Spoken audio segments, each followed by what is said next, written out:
বিসমিল্লাহির রহমানির রহিম। আজকে আমরা 19 BLT 2011 সালের reporting Riaz Mahmud and others versus the state পৃষ্ঠা 549 এই মামলাটির একটা সিদ্ধান্ত নিয়ে আলোচনা করব। এখানে হাইকোর্ট ডিভিশনের মাননীয় বিচারক mister justice AK Asaduzzaman and mister justice MD Ashraful Kamal sir একটা খুব চমৎকার সিদ্ধান্ত দিয়েছেন।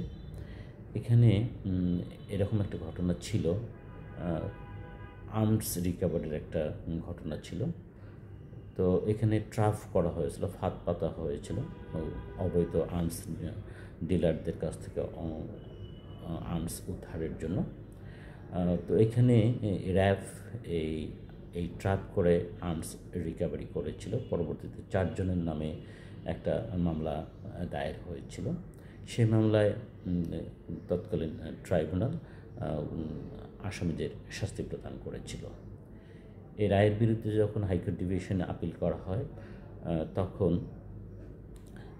Mister justice AK Asaduzzaman sir এবং mister justice MD Ashraful Kamal sir Riaz Mahmood and others versus the state reported in 19 BLT page 549 এখানে একটা চমৎকার সিদ্ধান্ত দিয়েছেন। এই মামলার arms recovery সংক্রান্তে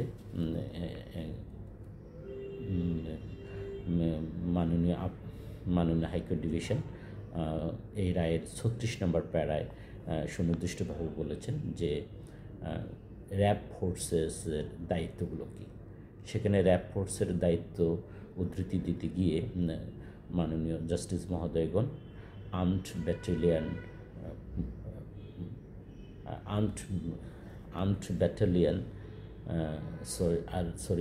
police battalion ordinance 1979 এর 6 ধারার অর্থাৎ 6 ধারার উদ্ধৃতি বলেছেন যে র্যাব ফোর্সের দায়িত্বগুলো কী কী।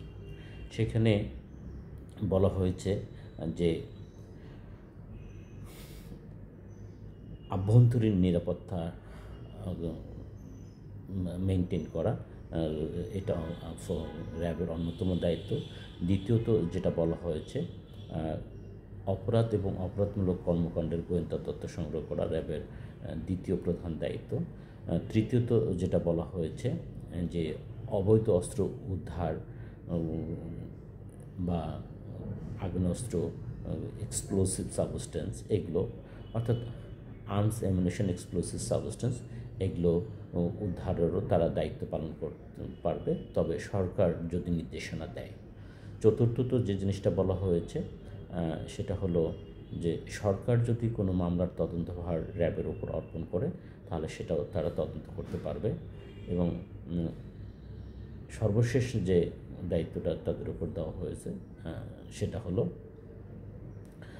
যে অন্য কোনো আইনশৃঙ্খলা বাহিনীকে আইনশৃঙ্খলা রক্ষায় সাহায্য সহযোগিতা করা, যেমন পুলিশকে আইনশৃঙ্খলা রক্ষায় সাহায্য সহযোগিতা করা, এবং সরকার টাইম টু টাইম যে দায়িত্ব অর্পণ করেন সেই দায়িত্বগুলো পালন করা। তাহলে আর্মড পুলিশ ব্যাটালিয়ন অর্ডিন্যান্স 1979 এর সেকশন 6 থেকে মাননীয় বিচারপতি মহোদয়গণ এই 6টা দায়িত্বের কথা বলেছেন। এবং আর্মড পুলিশ ব্যাটালিয়ন অর্ডিন্যান্স 1979 এর ধারা 6 উদ্ধৃতি দিয়ে তাদের রায়ের 36 নম্বর দফায় মাননীয় হাইকোর্ট বিভাগ বলেছেন যে আর্মস রিকভারি করতে গেছেন র্যাবের সদস্যরা বা আর্মস রিকভারির ক্ষমতা তাদের অর্পণ করা হয়েছিল, এই বিষয়টি তারা সাক্ষ্য হিসাবে মামলায় উপস্থাপন করতে ব্যর্থ হয়েছেন। এবং তাদের যেহেতু আর্মস উদ্ধারের সরকারের লিখিত কোনো নির্দেশ ছিল না, এই জন্য তারা আর্মস সংক্রান্তে যে জব্দ তালিকা করেছেন সেটিও আইনের চোখে কোনো জব্দ তালিকা নয় মর্মে হাইকোর্ট বিভাগ মন্তব্য করেছেন। তাহলে এই Riaz Mahmud versus Riaz Mahmood and others versus state reported in 19 BLT 2011 সালের রিপোর্টিং পৃষ্ঠা 549। এই রায় পর্যালোচনা থেকে আমরা যেটা বুঝতে পারলাম সেটা হলো র্যাবের যে নির্ধারিত দায়িত্ব দেওয়া হয়েছে, the arm police battalion ordinance 1979-এর 6 ধারায় এই দায়িত্বর বাইরে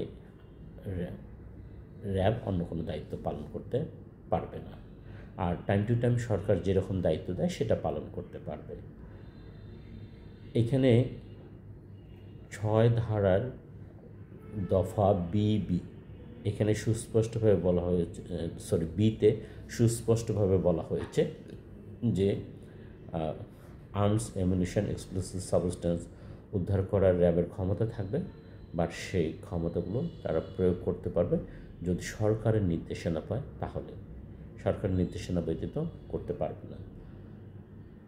তাই আর্মস মামলা যখন আপনি আইনজীবী হিসেবে পরিচালনা করবেন, হাইকোর্ট বিভাগের এই সিদ্ধান্তটা আপনি কাজে লাগাতে পারবেন। Thank you for watching this video.